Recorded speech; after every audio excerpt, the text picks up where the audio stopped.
Did you ever pitch Ted Lasso at SNL? No. No. So can you kind of give us the backstory? Because I think I know a little something. I got a good friend in KC who married a girl that I think her father was maybe a gym teacher. Oh, I had a basketball coach. Was it the basketball Donnie coach? Campbell, yeah. Donnie Campbell. I mean, the coach character itself was styled after Mike Ditka. We did these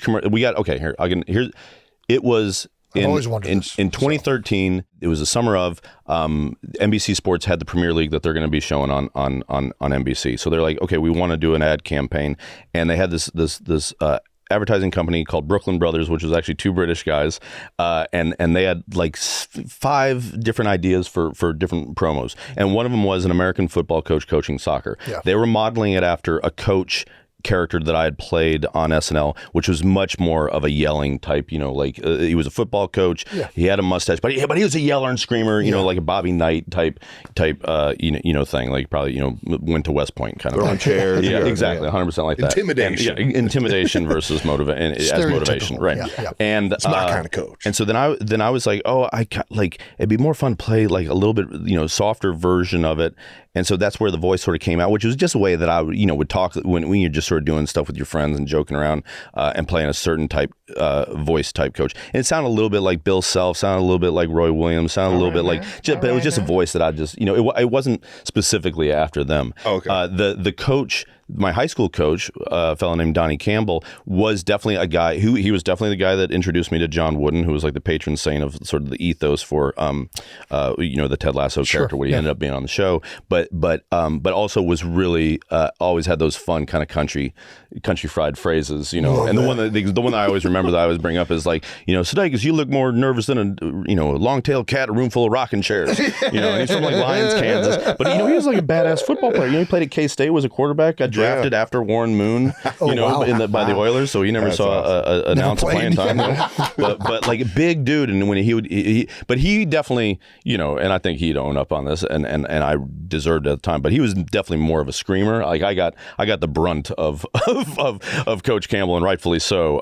He would holler at me quite a lot because I was a flashy, fancy kind of passer. Pistol Pete, that was more my vibe, and he was more of a Norman Dale. You got 5 crisp passes before we shoot, and, what's all that fancy shit over there, Sudeikis? 100%. Snakes, what are you doing? Like all that. Then when we did the commercial in 2013, he was a little bit more of a knucklehead, and then then it did well. Like the people liked the commercial, comedy people liked it, soccer people liked it, football people liked it. A favorite quote that Brennan and I heard like a couple years after that was like a British guy come up to, I love those commercials. You got everything wrong perfectly. Which is like, that's such a lovely way to say it. And we were flattered. Yeah. So then we wanted to do another one in 2014, and so we came to NBC Sports, and they're like, sure, but we don't have the budget to fly over to London. It's like, okay, great. So then it became, okay, well, this is kind of funny because the story is he got hired and fired in 3 days by the Tottenham Hotspurs in the first commercial. So the second one was like, instead of him being mad about it, he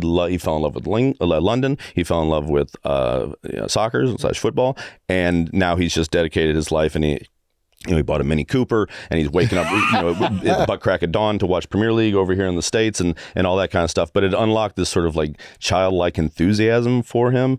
He started coaching a little girl soccer team and whatnot. And so then that was 2014. Then 2015, Brennan and Joe and I hung out. We were talking about like, what else could we do? Do we do another commercial? Is there more there? Is there like a movie? And we just sat down and just started writing in 1 week's time, like in 3 days, like 6 different ideas for episodes. We wrote a pilot script, and then it just sat there for like 2-3 years.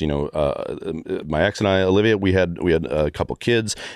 Joe, who's one of the co-creators of the show, co-created a show called Detroiters with Tim Robinson and Sam Richardson and their friend Zach Cannon.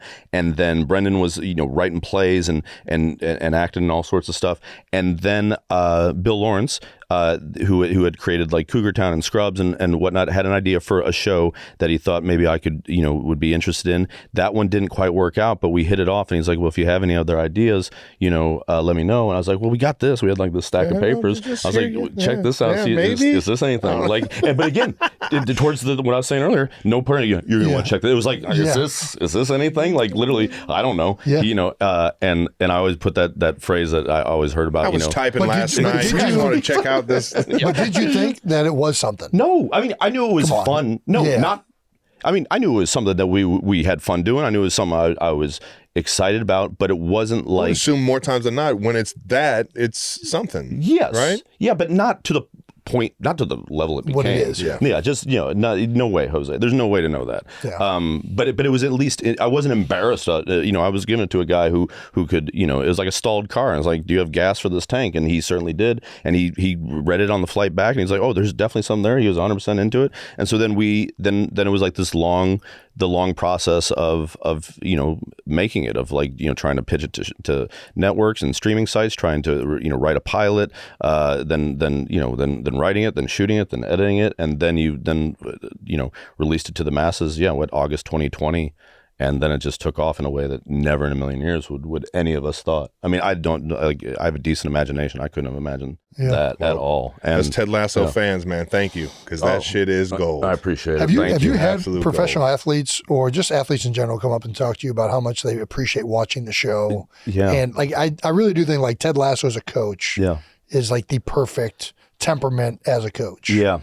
I've always felt like, and you just nailed it. I appreciate that. I don't know. I've always been curious, like what that, you talked about your gym teacher, or your basketball coach, like how did you get to that tone with him? I think it was taking the best parts of all the different mentors and teachers and coaches I'd had in my life. People like Tina, people like Lauren Michaels, people like Coach Campbell, people that I didn't have, like John Wooden, people.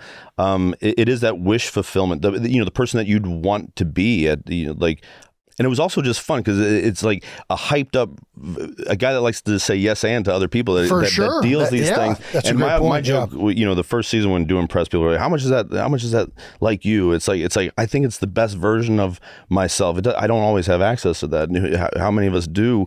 But it's like me after 2 beers on a friend's boat. It's like in a bright sunny day where you're just like, yeah, I'm loose, I'm having fun. It's like the water's cold, I don't care. Like, let's get in there. Hey, let's all hop in there. Come on, let's see what happens. And you're just like, you want to dance, you want to DJ, you're just like, you're feeling it, and yeah, he's just looking for the best in people. But I think it was an amalgamation of probably, if I were to sit down and really do the work, like probably like 20 different people in my life, and probably 4 of them are imaginary, just something you'd want. But we've had athletes, coaches love it. Like, I mean, we have owners of sports teams, appreciate us showing like the human side of ownership too. Absolutely, you know what I mean? Like Rebecca, shout out, and so it's in all aspects, and even just people.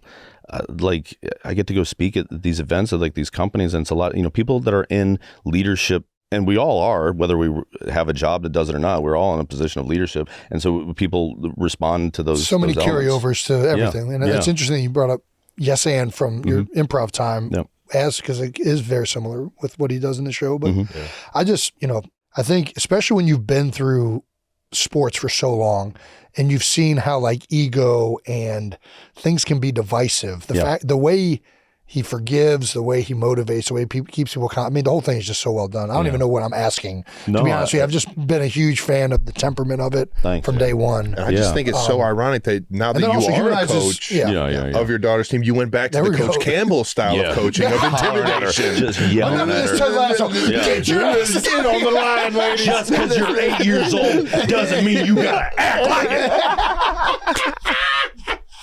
For God's sakes, get out of my gym. Oh my God. Get the hell out of my gym, Daisy. So good. That character's right there too.